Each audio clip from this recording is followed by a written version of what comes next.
제목이 연초부터 연말까지 복을 누리시라는 그런 제목으로 말씀을 전하려고 합니다. 하나님께서 이제 2020년 새날을 여셨는데 새날을 주신 하나님을 먼저 찬양합니다. 여러분 연말 연초 되면 대부분이 그렇지 않습니까? 한 해를 돌아보고 또 새해 계획 세우고 막 이러죠. 여러분도 혹시 이번 주간 그러셨는지 모르겠습니다. 사람들 많이 세우는 계획은 뭐 아무래도 금연금주 계획이라고 하더라고요. 그리고 뭐 여자분들 중에는 건강을 위해서 또 뭐 아름다운 뭐 그런 외모를 위해서 다이어트 이런 거 결심하는 분들도 계시죠. 자, 그럼 신앙인들은 뭘 계획할까요? 여러분들은 어떤 것을 결심하셨습니까? 신앙인들이라면 뭐 성경 일독 막 이런 것도 결심하고 예배 기도에 또 잘 나오는 거 이런 거 결심하실 것 같고 경건서적 뭐 이런 것도 읽는 거 이런 것도 계획하실 것 같은데 아무래도 이제 신앙에 도움이 되는 영혼에 유익한 거 이런 것들을 아마 계획하시지 않을까 싶습니다. 아니면 여러분 이웃이나 성도들이나 또는 교회 공동체에 필요한 거 유익한 거 이런 것들을 계획하실 수도 있겠죠.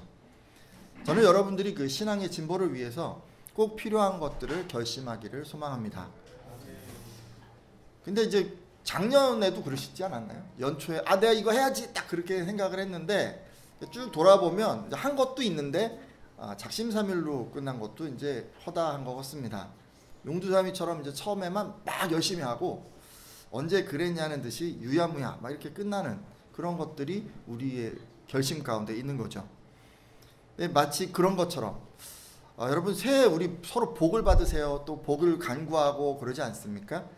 근데 이 복도 그래요. 새해만 복 받는 분들이 계세요. 새해만 복을 열심히 받고 신년 시작하면서 하나님으로부터 막 복을 받는데 근데 이게 이제 이어지질 않고 신년 며칠만 복 받고 그 후에는 받지 못하는 그런 분들이 계시단 말씀입니다.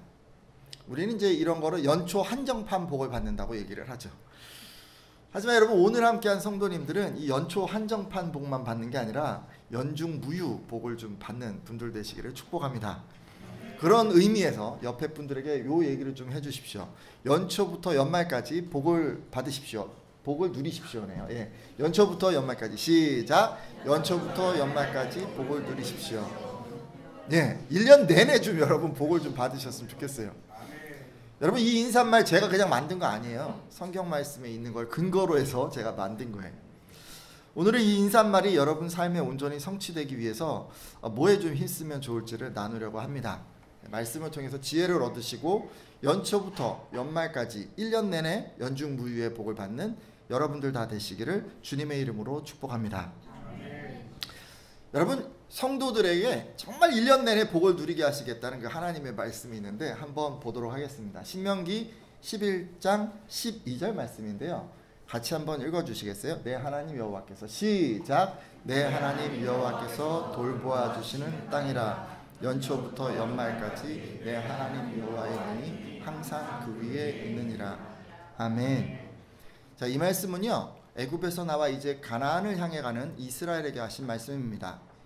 예, 특별히 모세를 통해서 이 40년 광야 생활이 끝날 즈음에 주신 말씀인데요. 말씀을 보면 땅이라는 얘기가 나오잖아요. 땅, 그죠? 이 땅은 어디에 있어요? 당연히 그 당시 이스라엘 사람들에게는 가나안 땅을 의미하는 것 아니겠습니까? 근데 이제 때로 우리에게는요 가나안 땅이 사후에 주실 기업인 천국을 의미하기도 하지만 지금 여기선 그거보다는요 이 땅에서 주시는 기업, 그러니까 여러분에게 어떤 기업 주셨어요? 가정도 주시고 자녀도 주시고 배우자도 주시고 또는 뭐 기업이나 회사 또는 소속된 어떤 직장 이런 거 여러분 주셨잖아요. 그런 것들을 지금 의미하는 그런 말이에요. 자, 그러면 하나님은 이 땅 여러분에게 주신 그 기업을 어떻게 돌보아 주실까요? 저희 아이가요 드디어 기는 것에서 한 걸음 발전해서 일어서기 시작했습니다. 근데 아직 걷지는 못하고 뭔가 붙잡고 일어서는데 그러다 보니까 이제 탁자 위에 있는 거 이런 거에 관심이 참 많더라고요. 뭐든지 다 잡아서 다 끄집어 당겨요. 그러니까 막 위에 있는 게 다 떨어져서 애가 막 맞는 거죠. 상황이 이렇다 보니까 이제 저희 부부가 한시도 아이에게서 눈을 뗄 수가 없습니다. 뭐라든 계속 봐야 돼요. 그러면서 위험한 거에 노출되면은 막아줘야 되고 그리고 때로는 이제 그때 필요한 게 있는데 이거를 이제 알아서 공급을 해줘야 하는 거죠. 하나님께서도 여러분의 땅에 그렇게 하신다고 지금 말씀하고 계세요. 오늘 말씀에 의하면 연초부터 연말까지 하나님의 눈이, 하나님 여호와의 눈이 항상 그 위에 있다라고 그렇게 말씀하셨습니다. 그 위가 어디예요? 여러분의 땅이죠. 여러분의 가정이고 여러분의 자녀고 배우자고 기업이고 직장이고 바로 그곳에 하나님의 눈이 있다는 거예요. 주목하고 계시다는 거예요. 마치 우리가요, 아이들을 이제 볼 때 계속 지켜봐야 한다고 제가 말씀드렸는데 그런 것처럼 하나님께서도 여러분을 지키시고 보호하시고 인도해 주시고 필요한 거 공급해 주시려고 지금 계속 이렇게 보고 계시단 말씀입니다. 저는 이 약속의 말씀이 오늘 함께한 모든 예배자에게 임하기를 소망합니다. 하나님의 그 돌보심이 연초부터 연말까지 여러분의 가정과 자녀와 배우자와 기업과 직장에 임하기를 축복합니다. 한번 여러분 따라해 보셨으면 좋겠어요. 여기 이제 이렇게 여호와께서 돌보아 주시는 땅이라 뭐 이렇게 이제 있으니까 한번 해볼까요? 하나님께서 돌보아 주시는 나의 가정이라. 시작. 하나님께서 돌보아 주시는 나의 자녀들이라. 믿으시나요? 예, 다시 좀 더 해볼까요? 하나님께서 돌보아 주시는 나의 남편 또는 아내이어라. 시작. 하나님께서 돌보아 주시는 나의 남편 아내 없는 분들은 아무나 집어넣어서 하세요. 어쩔 수 없어요. 하나님께서 돌보아 주시는 나의 기업 또는 직장이어라. 시작. 하나님께서 돌보아 주시는 나의 연초부터 연말까지 따라 해보세요. 연초부터 연말까지 나의 하나님의 눈이 항상 그 위에 있느니라. 여러분 선포한 말씀대로 되기를 주님의 이름으로 축복합니다. 자, 그러면 여러분 연초부터 연말까지 그 하나님의 눈, 그 관심, 그 돌보심이 여러분의 그 땅 위에 있게 되면 어떻게 될까요? 하나님께서 여러분의 가정, 배우자, 자녀, 직장 이런 거 다 돌보시면 그곳에 어떤 일이 일어날까요? 신명기 11장 14절에서 15절에 그런 말씀이 나오는데 제가 읽겠습니다. 여호와께서 너희의 땅에 이른비 늦은비를 적당한 때에 내리시리니 너희가 곡식과 포도주와 기름을 얻을 것이요 또 가축을 위하여 들에 풀이 나게 하시리니 내가 먹고 배부를 것이라. 아멘. 자, 여러분 이 말씀은 하나님께서 성도들이 먹고 배부를 수 있게 하기 위해서, 그러니까 이 표현은 딴 게 아니에요. 그냥 풍요로움을 누리게 하기 위해서, 복을 주시기 위해서 지금 도우신다는 것을 알려주고 있습니다. 일단 하나님께서는 성도가 곡식과 포도주와 기름을 얻게 하기 위해서 비를 내려주신다고 해요. 그렇죠? 비를. 가축들이 또 잘 자라게 하기 위해서 풀이 나게 해주신대요. 근데 요것만 보면요, 남들도 다 해주는 거 우리들도 해주는 거 같죠? 그렇죠? 근데요, 좀 눈여겨볼 게 있습니다. 성도들에게 뭘 주신다고 하냐면 이른 비와 늦은 비를 적당한 때 내리시겠다고 합니다. 자, 여러분 한번 생각해 보세요. 적당한 때는 무엇에 적당한 때일까요? 지금 여기서 적당한 때는 아무래도 농작물이 잘 자랄 수 있는 어떤 때를 얘기하는 거 아니겠습니까? 농작물이 그 물이 필요한 시기가 이렇게 딱 있는 것 같아요. 근데 이게 실제 비가 오는 기간이랑 일치하지 않는 것 같습니다. 여기 말씀을 보면 좀 적게 오는 것 같아요. 그죠? 좀 짧게 오는 것 같아요. 그죠? 그러니까 농작물을 생각하면 좀 더 긴 기간에 비가 와야 하는데 그렇지 못한 것입니다. 그래서 하나님께서는 어떻게 하시냐면 성도들이 풍성한 결실을 얻게 하기 위해서 자연 법칙에서 벗어나서 기적을 행하십니다. 어떻게 기적을 베푸신 거예요 지금? 성도들의 땅에, 다른 사람의 땅이 아니에요. 잘 보세요. 성도들의 땅에 비가 오는 기간에 비해서 이른 시기인데도 비를 내려주시고 비가 오는 기간에 비해서 늦은 시기인데도 비를 내려주시는 것입니다. 이게 이른 비와 늦은 비예요. 그러니까 여기서 이른 비, 늦은 비를 내리신다는 것은 지금 하나님이 행하시는 어떤 기적을 말하고 있습니다. 하나님께서는 이렇게 기적을 행하면서까지 성도들에게 복을 더하신다는 말씀입니다. 믿으십니까? 이게 얼마나 큰 사랑이에요. 그죠? 얼마나 큰 은혜입니까? 이 말씀을 보면 어떤 사람 옆에서 살아야 복을 받아요? 하나님 잘 믿는 사람 옆에 붙어 있으면 같이 복 받는 거. 왜냐면 비가 오는데 옆에 또 조금 흘릴 거 아니에요. 그죠? 그렇게 생각이 안 드시나 봐요. 복 받는 사람 옆에 딱 붙어 있으면요, 같이 약간씩 받는 뭐가 있을 수가 있는 거예요. 그러니까 요걸 잘 보다 보면, 그러니까 신앙생활 열심히 하는 사람들이랑 친하게 지내십시오. 자, 그러면 이렇게까지 여러분 하나님이 주시는 복을 누리려면 어떻게 하면 될까요? 우리가 해야 될 건 없을까요? 우리가 해야 될 것도 좀 있는데, 여러분 신명기 11장 13절 말씀, 여기 좀 바로 앞에 있는 말씀인데 그 말씀을 한번 보도록 하겠습니다. 여러분 한번 읽어주시겠어요? 내가 오늘, 시작. 내가 오늘 너희에게 명하는 내 명령을 너희가 만일 청정하고 너희의 여호와를 사랑하여 마음을 다하여 뜻을 다하여 섬기면, 됐습니다. 여기까지만 읽겠습니다. 섬기면 여기까지만 읽겠습니다. 먼저 여기 사랑이라고 제가 지금 하는 단어를 좀 주목하고자 하는데요. 하나님께서 주시는 복을 연초부터 연말까지 계속 받으려면 여러분 제일 중요한 게 뭐냐면 하나님을 사랑하셔야 합니다. 여러분 하나님을 사랑하셔야 돼요. 그러니까 복을 받는 데 있어서 가장 중요한 게 우리 안에 그 하나님을 사랑하는 마음인 거예요. 사실 여러분 하나님이 허락하셔서 성도들이 땅에서 누리는 그 복에는요, 뭐 영혼이 잘 되는 복도 있겠죠, 그렇죠? 그리고 뭐 범사가 잘 되는 복도 있지 않겠습니까?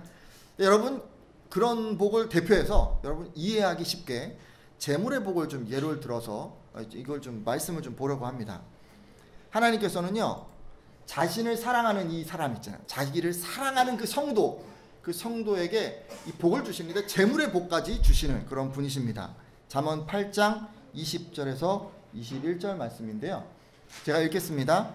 나는 정의로운 길로 행하며 공의로운 길 가운데로 다니나니 이는 나를 사랑하는 자가 재물을 얻어서 그 곳간에 채우게 하려 함이니라. 아멘.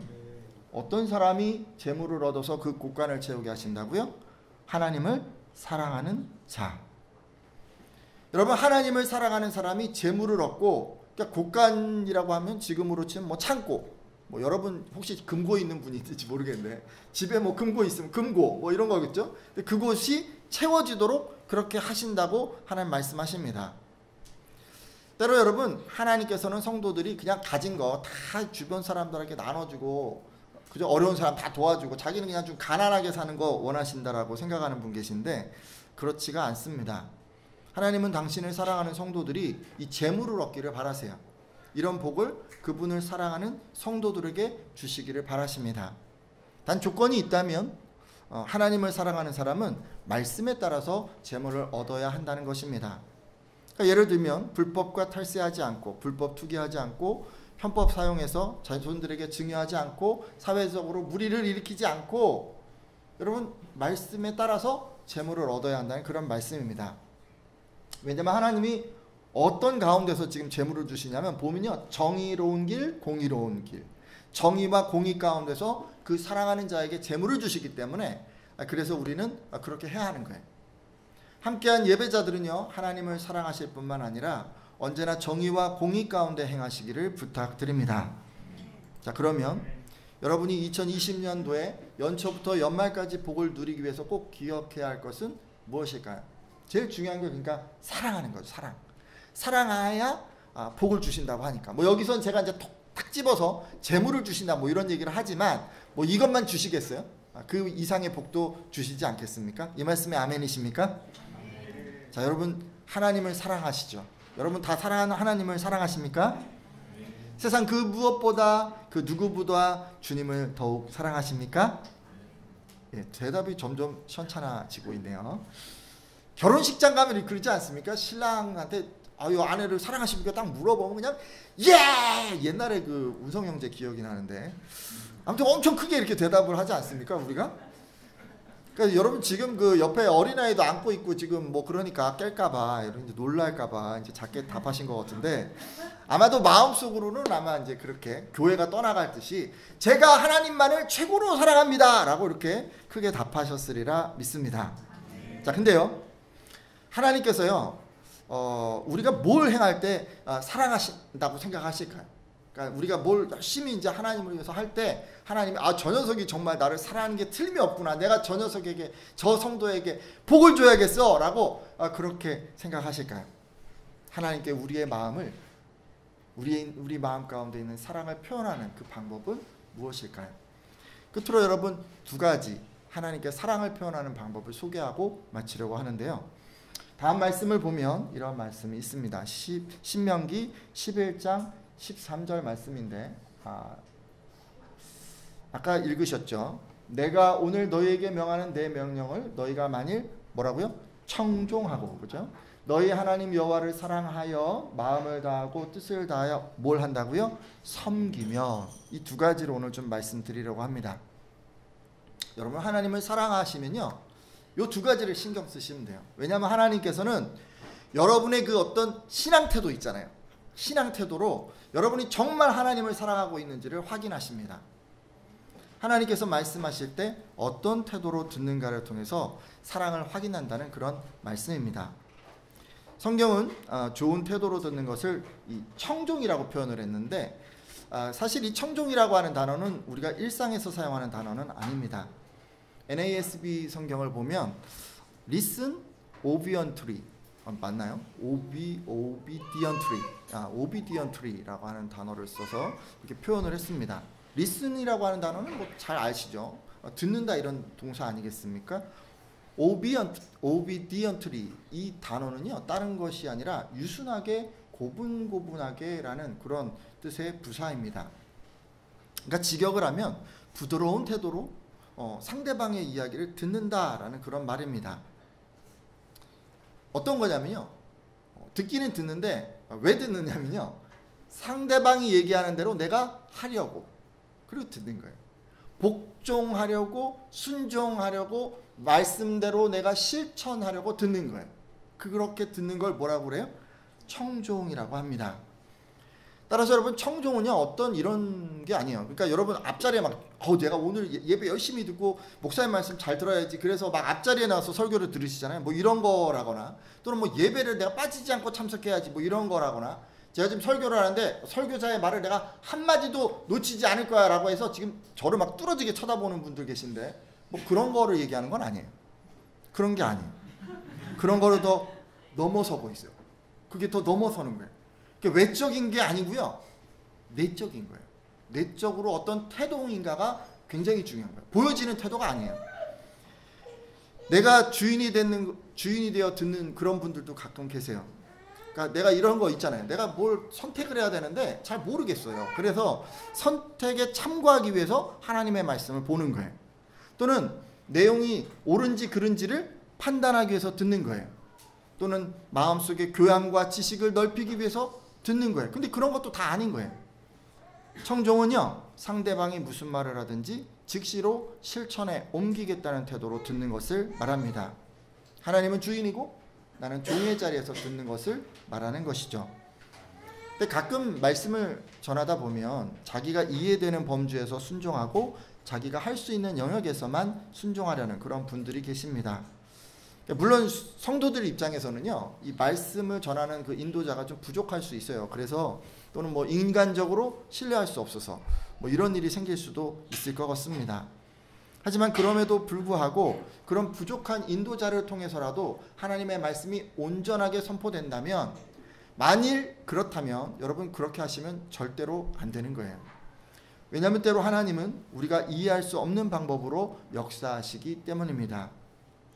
하나님은 바람으로 홍해를 가르시고 초롱성 여리고를 함성 소리로 무너뜨리시고, 그리고 하늘에서 불을 내려서 제단을 사르시고, 그 다음에 죽은 지 나흘이나 된 사람을 살리시는 그런 분 아니겠습니까?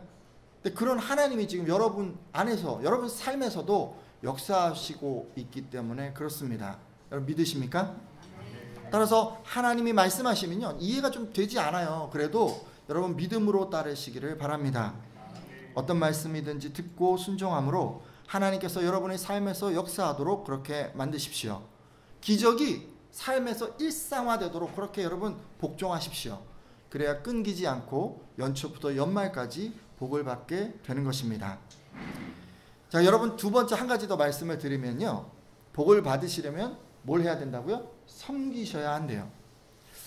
하나님께서는 여러분이 어떻게 섬기는가를 보시고 여러분이 하나님을 사랑하는지 여부를 판단하십니다. 우리 어디서 섬기나요? 일단 우리 교회 안에서, 그죠? 교회 안에서. 그리고 하나님은 또 어디서 섬김을 받으십니까? 교회 밖에서도. 교회 밖에서도 하나님은 섬김을 받으십니다. 일단 여러분 교회 안에서 섬긴다고 하면 여러분 기본적으로 하는 어떤 신앙생활을 일컫는 거예요. 뭐가 있을까요? 여러분 지금 드리고 있는 예배, 그렇죠? 하나님의 자녀라면 예배 드리는 게 가장 기본이겠죠. 우리는 하나님을 경외하는 마음으로 그분을 찬양하고 예배해야 합니다. 그렇죠? 그 밖에 교회 안에서 섬긴다고 하면 자신의 신앙을 위해서 성경 공부나 나눔이나 수요 기도회나 뭐 이런 모임에 적극적으로 참여하는 것을 들 수도 있을 것입니다. 그 다음은 공동체의 일원으로 다른 성도들을 위로하고 격려하고 봉사하고, 하나님을 모르시는 분들이 있다면 뭐 복음을 전하고, 그리고 어렵고 힘든 이웃이 있다면 그들을 돌보고 돕고 구제하고, 이런 일을 하는 거 아니겠습니까?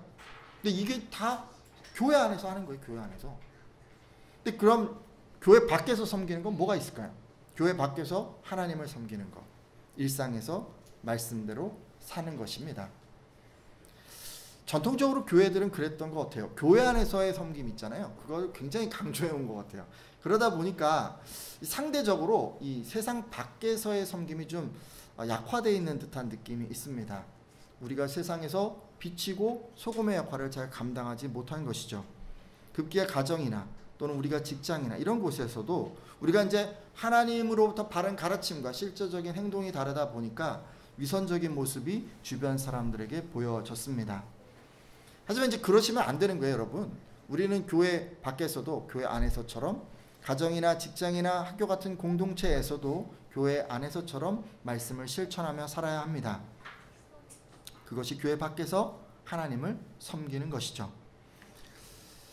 하나님을 섬길 때 여러분 어디에서든지, 교회 안에서 섬기든지 또는 교회 밖에서 섬기시든지, 여러분 이렇게 여러분이 섬겨 나가실 때 하나님께서는 여러분이 하나님을 사랑한다라고 그렇게 생각하십니다. 오늘 함께한 예배자들은요, 교회 안에서뿐 아니라 교회 밖에서도 이 섬김의 삶을 실천하시기를 부탁드립니다. 그래서 여러분, 하나님께 여러분 마음 가운데 있는 사랑을 좀 표현하십시오. 이렇게 섬기는 분들마다 연초부터 연말까지 복을 받으시리라 믿습니다. 이제 말씀을 좀 맺고자 하는데요. 제가 이제 연초부터 연말까지 복을 좀 받는 게 뭘까 생각을 하다 보니까 가장 중요한 게 이제 하나님을 사랑하는 거다라고 제가 여러분에게 말씀드렸습니다. 따라서 이 시간 기도하실 때 가장 먼저 기도해야 할 건요, 하나님을 사랑하는 마음을 제게 좀 더 많이 부어주십시오. 세상의 그 어떤 것보다, 그 누구보다 내가 하나님을 더 사랑하고 싶습니다 라고 이렇게 좀 고백해 주셨으면 좋겠습니다. 그리고 이제 두 가지 말씀드렸는데, 그동안 말씀에 청종하지 못했던 분들은 좀 돌이켜 주시고, 이후로는 말씀 앞에 설 때 어떤 말씀이든지 간에 내가 순종의 태도로 듣겠다고 그렇게 결단해 주십시오.